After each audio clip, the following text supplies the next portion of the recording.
Welcome to Step Into the Pivot. We're your hosts. I'm Teresa Conti. And I'm Ivana Polonio. We talk with people just like you.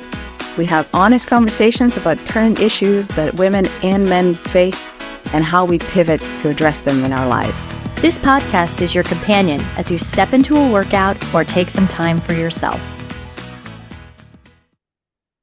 Hello, everyone, and welcome to Step Into the Pivot, our Breast Cancer Awareness Month series of conversations with guests on important topics, awareness, advocacy, courage. Conversations continue. And today our returning guest is Nadine Youssef. Nadine, welcome back to the Hello. show. Hello. It's good to see Promise both kept. of you. Yes. I think we mentioned, Sure. right, on the in our episode that we were gonna have you back because you were, oh Yep. my goodness, what a rich conversation that was. No, thank you. Thank Yeah. you to both of you Yeah. as well. Yeah. I walked away with a lot from that one too. So Good. And I think our listeners did too. So yeah, I agree with Ivana. Thank you so much for being here again. Let's just jump right in and kind of talk about it. We want to talk a little about, and I don't always love this word, but fear, right? We all have fear and we need to get some courage up. And especially when we're going through something difficult like breast cancer. So let's talk about, managing our fear of recurrence, because I will tell you, I have it too. So it is very real. I talked about it in the episode we did 2 weeks ago about, when I was talking about, yeah. figuring it out, right? Like, and, there's always anxiety, but we want to stay away from that a little bit. So can you talk a little about that kind of fear? Yeah. What do you think? That's a very good question. I think it's something that's very special to all cancer survivors. It's very important the words that you choose when you are talking to someone with cancer or a survivor of cancer, where people will say something like, I had this friend who had breast cancer and then, 10 years ago, and now she's got inoperable lung cancer. I think it metastasized. And that's actually not what happened. It's a separate cancer, and she happened to get cancer twice, this person, right? But when somebody says metastasize, then you think like, oh my gosh, they didn't get everything out of my body, right? There's some cell floating around somewhere, right? And nobody's aware of it. But the truth is, you have to remember, I mean, I think I heard that the human body creates 6 new cancer cells every day in every human being on average. And, our natural immune system fights it off, right? So I think, you have to remember that your body has been doing this since you've been alive, right? And it happens to everybody. And it just sometimes, some people just get caught in that net, I guess. So I think once I had the experience, I've been very, very careful how I talk about cancer. And I just, if you don't know, I don't think people completely realize it. So, but yeah, I mean, I've asked every single doctor that I have ever since 5 years. I just had my 5-year anniversary, as you know, actually 5 days ago, of being cancer free. So, and I've asked every single one of my doctors, what are the chances of it coming back?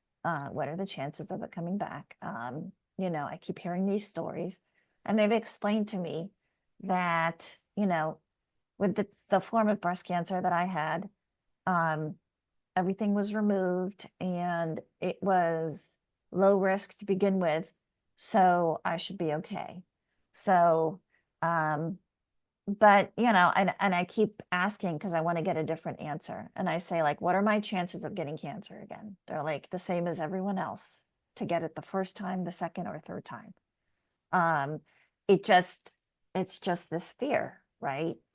Because there are people, unfortunately, where they've had the breast cancer and the breast cancer does come back, right? and usually in short order. And that's why you take the medications, right? To get past that. But it's something you constantly have to live with. And for me, the last time I saw my doctor was maybe a few weeks ago. And she had suggested, why don't you do some additional genetic testing, which I'm going to do, and I'm going to follow up on. And she had said that they do, the genetic testing is just getting better and better. And they are able to find sort of additional forms of cancer, if you will. So short of doing that and avoiding certain things that I think increase your chances of getting cancer, right?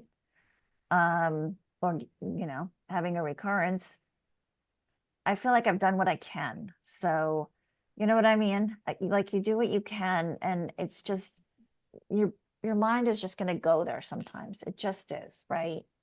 Yeah, So we talked about that on my awareness episode that Eva and I did, a couple weeks ago. And, I agree with you, Nadine. When I finally went off tamoxifen, it was a fear. It was another level of fear. Okay, now I'm going to go off this, and now what's going to happen? Now will it come back? Like, and it is that sort of thing. So I totally get what you're saying. yeah.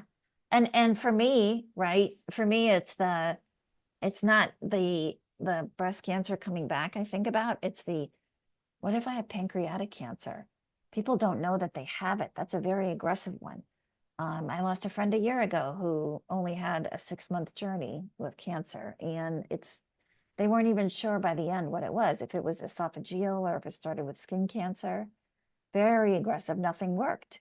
And those are the kinds of things that and then I start thinking about, like, well, I never thought in a million years I'd have breast cancer. There's nobody in my family that has it, let alone, just regular cancer. So maybe it's happening again, but it's a huge leap, and you have to remember that you're making that sort of huge leap. You know what I mean? Right? But it's a trauma like anything else in life. It is a trauma. It's like being held up at gunpoint. I'm sure people who've been through something like that, or PTSD, for soldiers coming back from war. Folks that have been through something like that, what are the odds that you're going to find yourself in a situation like that again? Minimal, right? But it just feels imminent because the feeling was so strong and so powerful, right? So it's a struggle. It's a struggle. It's a real struggle. I think it's the hardest part of being post-cancer is the fear of getting it again, or getting another form of cancer or something, right? Is it okay if we distill it a little bit? Yeah, and sure. look at a couple different layers here of fear? Also, first of all, thinking back on the episode that we did, we learned a lot about your childhood. Mm-hmm. And I could see how, for someone who grew up, under the circumstances that you were exposed to, a sense of hypervigilance Yes. and, this like protective mechanisms around, wait a minute, is it okay? What can I do? What if, Right. what if, right? So something as part of, in addition to breast cancer journey and the experience of, shepherding yourself through that experience, there's the mental health journey component of it Yes. also, right? So can you tell the difference in yourself, in your body, and maybe it gets super confusing in your mind between the fear that is also that's wise, that is about, hey, you know what? Here is something, I've noticed something. I'm post-cancer, but I've noticed something in the body. I don't know what this is. I'm feeling something rise up. Perhaps it's fearful of, what does this mean? It nudges me to go ask for help, have it checked out. You Yeah. talked about, choosing to engage in more genetic testing. It feels like these are, actions that are actually supportive of your health and wellness and well-being. Right. Something happened with your presence here with us Mm-hmm. when you started demoing for us what it's like when you start engaging with the what if story of, like, what if this is, what if, and it's really like, my experience is like, I see you I see you really, something happens physically, just in our conversation here. And, anxiety starts, also being part of the picture.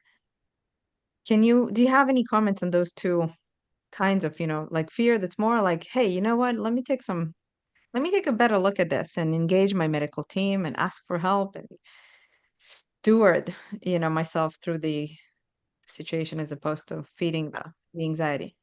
I'm quite well aware that I'm hanging on to rationality, right?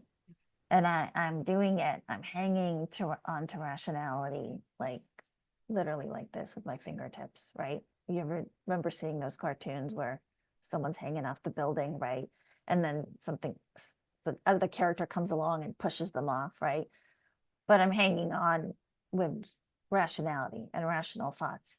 And I do that to bring myself back from the fear that's driven by the feeling of loss of a sense of control, the feeling of that rug getting pulled out from under you in an instant, and that horrible feeling of we're all really just one diagnosis away from our lives being turned upside down, if you think about it, right? Whether it's cancer or ALS or a lot of other diseases, right? You know, so we're all just one diagnosis away from that. And when I start thinking about that and how tenuous all of this is, it's overwhelming for me, right? So then I sit and I start to think about, well, I've done this, I've done X, Y, Z. I don't do X, Y, Z. That reduces my chances. What more can I do? And it just gets to a point where you want to worry about something enough that you do what you can, and then you stop right there. There's that fine balance of, I've thought about it now so much that I've worried about it so much that I've come up with this list of activities I'm going to engage in. And as such, right now, it's calculated risk. This is the best I can do. But then we're one step further and it just feels like you're going off a cliff. So when I think about that, there's the rational side of me where I'm speaking right now and saying like, it's all under control. I'm going to do this and I'm going to do that. And that's my game plan. And, whatever happens, happens. But in reality, the feeling is the same. The feeling of everything crashing on top of you and the rug getting pulled out from under you and it all happening in an instant, right? I mean, it really did all happen for me in an instant. I'm in the doctor's office in the waiting room. The results finally get posted like 2 minutes before my appointment. I see the word carcinoma, and I'm like, wait a minute. I thought she said it was probably going to be this. That doesn't sound like that. It sounds like something else, and I'm with my sister and she's Googling it. And I'm like, what does it say? What does it say? And then we get called in and, then it's reality check time, and that's when I'm like, I can't believe I'm having this conversation. And I had a panic attack and I started crying and in front of the doctor, and she was giving me my results and holding my hand. She was a breast cancer survivor as well. And it was totally surreal. It was totally surreal. But yeah, does that make sense? There's the fear of the feeling and trying to control that. And then there's the rational fear. It absolutely does, because I remember being there as well. But, I mean, the way I look at that is I could get in my car and back, pull onto the freeway and have, the same sort of thing. You can't control everything. So I think you're absolutely right. We have to do the things that, that we can control and have, have that feeling that we've done everything we can, right? And live the rest of our lives positively, right? Mm-hmm. That having that positive attitude sometimes will help us, right, recover and help us do other things. So kind of tie that together a little bit, maybe the feelings and the positivity and the hope. Absolutely. I love that word. I think hope is a great word. before I get to that, I wanna close the loop on what we were just saying. And I think for me to properly explain it to people, it's like, do you ever have a friend who had a very terrible experience in an elevator? And they don't take elevators anymore, right? Don't care how many flights they have to walk up or walk down, they don't take elevators. Well, statistically speaking, their chance, right, of having another incident in an elevator is no different than anyone else's. You know, that one time, just that one time, right? That's when, you know, that's what you remember. So I was just, you know, Yeah. just trying to come up with a way for people to understand that. But and of course, then there's of course the hope, and that's a lot easier to talk about because we're both survivors, right? Right. And so I think for me, there's a time that that people don't tell you about with cancer. It's the time from the initial diagnosis, right? And then there's a period of time where they're sort of confirming what they thought and seeing if there's anything else. It's the thing that nobody really talks about, right? Because you just hear that so and so has cancer, whatever. And you just don't really know because when they find something, right, it was just an lumpectomy that they, right, Teresa? Yep. That's when they found it. And then subsequent to that, it was, okay, but we found these other spots. We need to see what those are. Let's have a couple of needle biopsies. And then there's the real mammograms, right? Not just the regular difficult ones, the uber difficult ones that they give to you when they know that you have something, right? And then they find new spots, and then they send you to go get needle biopsies of those new spots. And you wait for those results, and you're constantly waiting for results to find out. And it's that uncertainty that just kind of drives you mad, right? At least for me, because when I started to get a treatment game plan and all that, that's when things started to feel better for me. So I started to feel better at that moment because I'm an active person. I'm an action person, right? Give me a plan and I'll do it. Give me a to-do list, right? So, you know, when I met with my doctor, she's like, genetic testing, these kinds of blood tests, these additional things, needle biopsy here, there, you know. And the way I looked at it is every time I did something, I was one step closer to being done with breast cancer. So for me, it was like, I'm another step closer. I'm another step closer. Let's just get this done. Let's just get this done and work through it as quickly as possible. And so, you know, it was a long time, but it made it easier for me to take those steps and to kind of like put an action plan together, if you will. You know, you just, again, like I always say, hunker down and get through it. That's it. You know, Yep. just give me the Absolutely. to-do list. That's why we get along, because I feel the same exact way. And that's Right. exactly how I am. So Right. Just give me the list. Yeah, the grocery list. I'll go shopping. I'll go get it done. If I don't find it here, I'll go somewhere else and then I'll be right back. Right. Yep. So for me, that started the hope. And then after the treatment, there's, I'll be honest, a bit of a slump emotionally. I went through a hard time.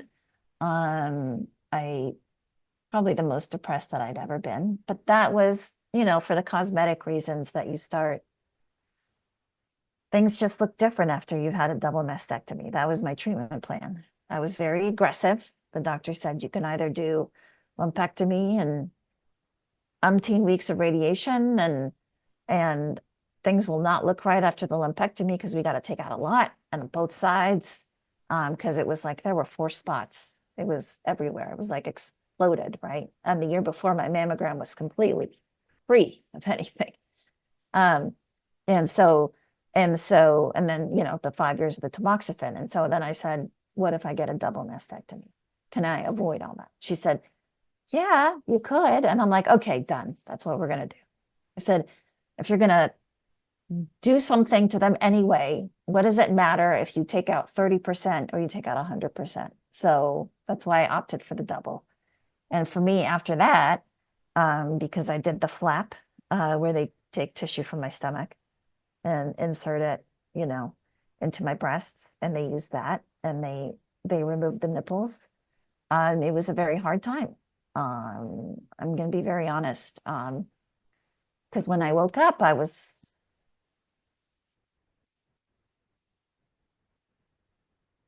didn't have any nipples. So it was hard to see that. And I could tell that, I was very happy with how it turned out, but there was, and I just thought to myself, every famous actor that's ever, painted a naked woman, right? If you think about, every famous painter that's ever painted a woman, right? Picasso, everybody. They don't just paint the breast. There's always a nipple on the breast because that's what makes the breast. And so for me, I know I'm getting very granular. That was a big deal. And everyone's different. It's very personal. But for me, that was the hardest part. And I couldn't do the nipple reconstruction until 6 months after I healed. So then we went into COVID, and this was considered an elective surgery because it was cosmetic, and ended up delaying things further. So it was a long time, just a long, hard time. But when the nipples were done, and then I started to feel better. And then I started to feel like I was coming out of it. Hey, Nadine, what a courageous moment here with us. We so appreciate your vulnerability and honesty and demonstration of courage, really being like, that definition of courage with a heart, like being here with us, heart wide open, heartache, and really speaking so clearly about something so intimate, so private that I just know so many of us will relate to. Because this moment you're talking about is so poignant, even if you don't have the experience with breast cancer specifically, cancer specifically. I think what we can relate to is when sometimes we just keep going, decades of going and carrying a lot of burdens. And sometimes the most poignant moment is going to be something that is, seemingly or to others or from an external side of things, it's a small thing relative to everything else that you've been through. But something happens on the inside, there's a crack, and there it is. There is the, getting in touch with the deep core pain about all of it and the helplessness. And then there's also so much love pouring through at the same time. I hope you can feel it from us. I know I can feel Teresa and I both, just beaming you love and Thank you. gratitude Thank you. for speaking so freely and openly. And for me, this is what like showing up for yourself looks like. Yeah. Being here with the rawness of it and normalizing that. One of the things I talked about with Teresa in the past when we were unpacking a bit of, the story around, hey, how come you didn't tell people more freely, more easily, particularly in the business setting? It's because we have to start using some words that are not generally acceptable in that context. I feel like, for a lot of women who are working through dealing with in a breast cancer journey at work, you have to say the word breast. Let's say you are talking about something like this in a more professional setting, and then you're like, what's really on your mind? Well, my nipples are on my mind, right? Yeah. And you're Right. doing something here like, publicizing, normalizing, opening up, humanizing, spiritualizing that conversation. Really thank you for that. So I think it's important because there's so much tied to a woman's body, to that part of a woman's body. And so much of our, I think identifying as a woman and gender, right? I'm talking about, gender roles and that type of thing. Identifying as a woman, it's a big part of identifying as a woman, right? It's a big part of who you are. So it's pretty devastating. And I'm not somebody who ever thought that. I had another dear friend who went through a blood cancer ordeal, and she lost all her hair and because she had to have chemo. And I saw her struggle with that. And really becomes real, how long it takes for a woman to grow her hair back and not have to do the, natural hair thing and the weaves and all that. And what she said to me, and it really resonated because we've talked a lot about things. She said, I never thought of myself as a shallow person or somebody who was hung up on looks or anything until that happened. And you just don't think about it, right? You just don't think about whatever the disfigurement is that you're dealing with, right? For lack of a better term. So.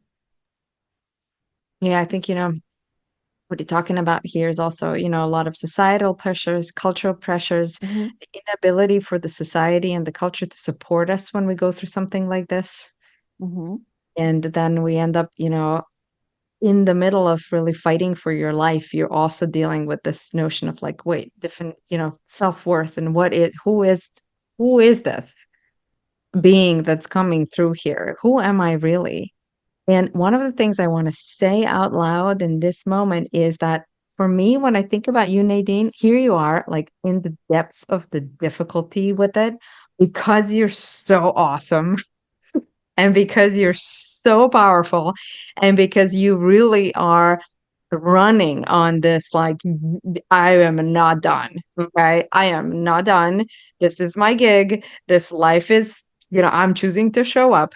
And I just want to say for our listeners, like the amount of like fun we've had Yes, we since have. we met, the joy, the laughter, the jokiness, the tongue in cheek. I mean, even prepping for this episode as we were coming on, there was like all this, Yeah. and it's just inevitable. If you're going to be hanging out with Nadine, you're going to be uplifted. Okay. You're going to be uplifted. You're going to hear you That's just nice to hear. Thank you. right. Yeah, And it this makes is me happy to hear that.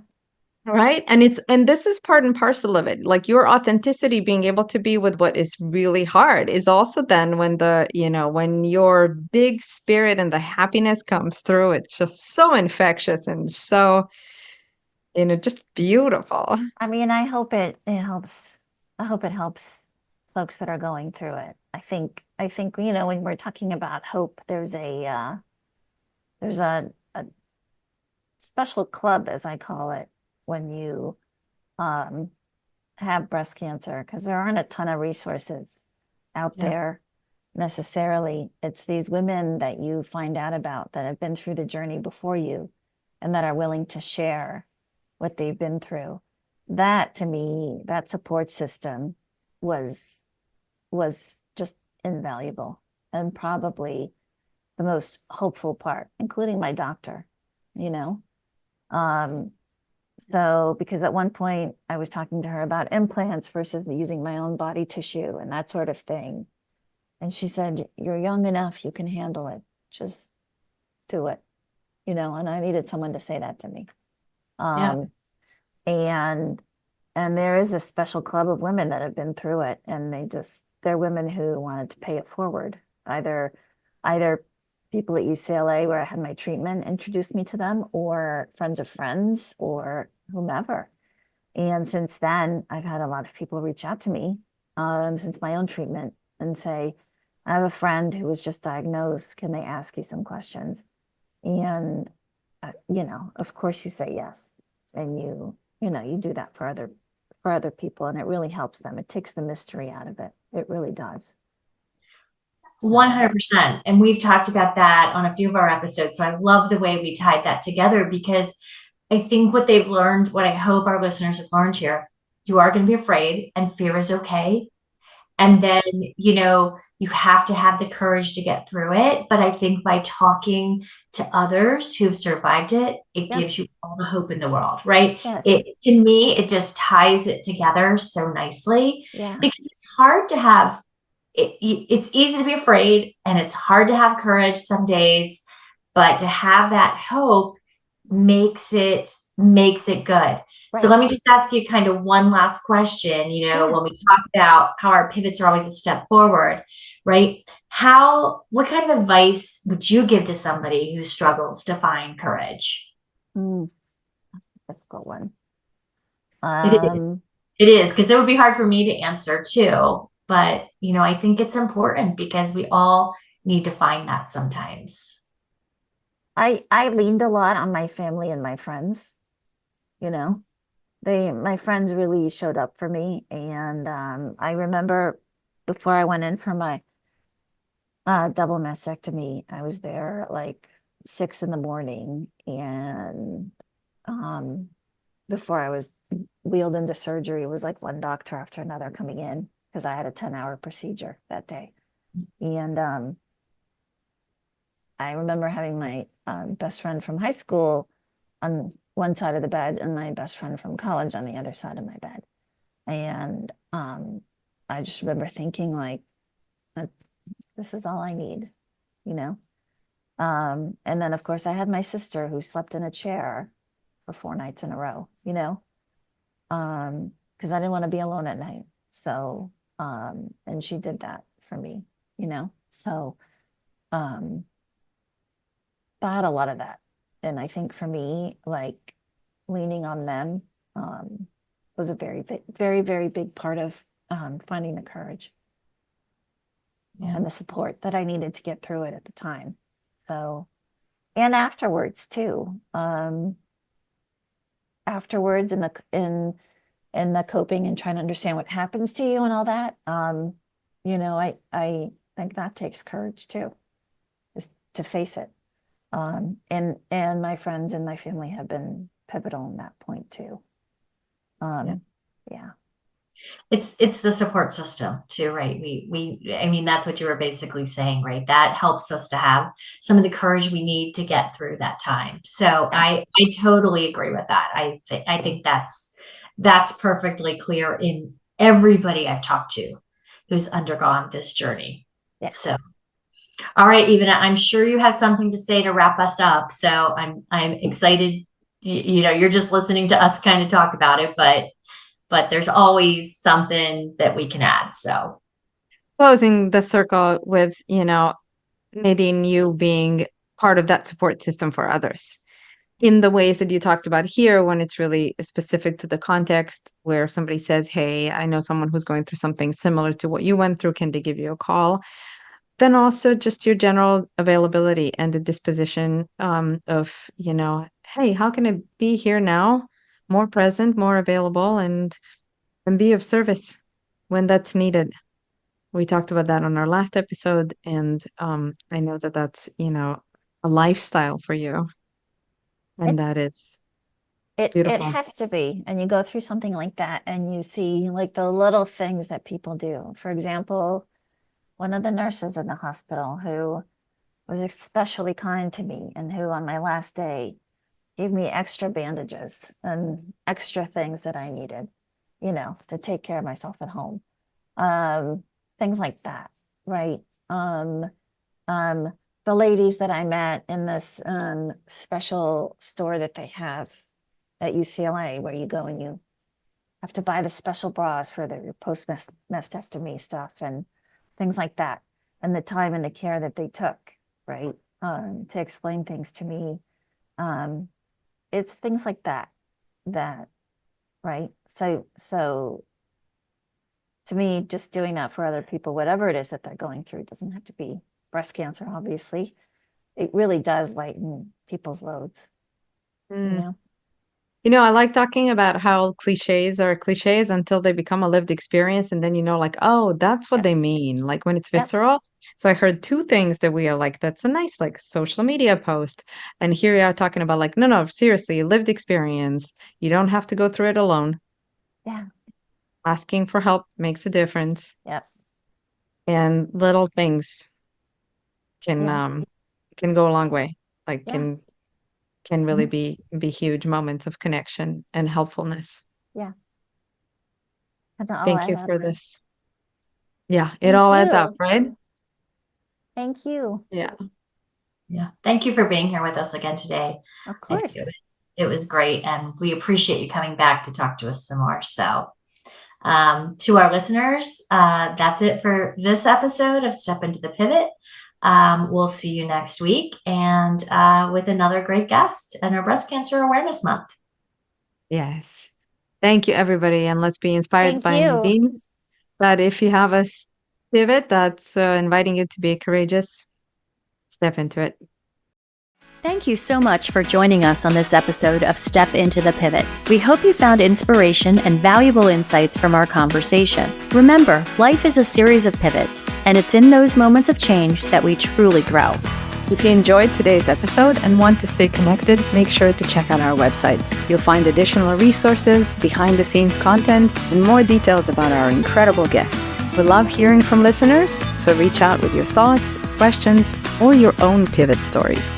To keep the conversation going, be sure to follow us on social media. We're on LinkedIn and Instagram, where we share updates, quotes, and engage with our amazing community.